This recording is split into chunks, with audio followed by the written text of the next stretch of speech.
பிரதமர் நரேந்திர மோடி நாட்டின் பிரதமராக 3வது முறையாக இன்று பதவியேற்றுக் கொண்டார்.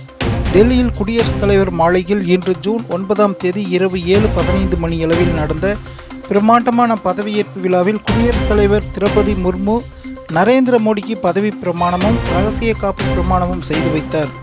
அதனைத் தொடர்ந்து அமைச்சர்கள் பதவியேற்றுக் கொண்டனர்.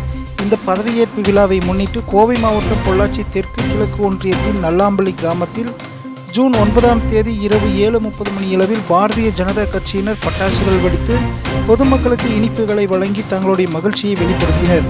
இந்த நிகழ்ச்சியில் நல்லாம்பள்ளி ஊராட்சி கிளை பொறுப்பாளர் மோகன்ராஜ், ஒன்றிய துணைத் தலைவர் முருகேசன், மாவட்ட நிர்வாகிகள் சதீஷ்குமார், பாலதண்டபாணி, ஒன்றிய மகளிர் அணி மலர்விழி, விவசாய அணி கார்த்தி, விஷ்ணு, உமாபதி, கருப்புச்சாமி மற்றும் தங்கமணி, கனகராஜ் போன்றோர் கலந்து கொண்டனர்.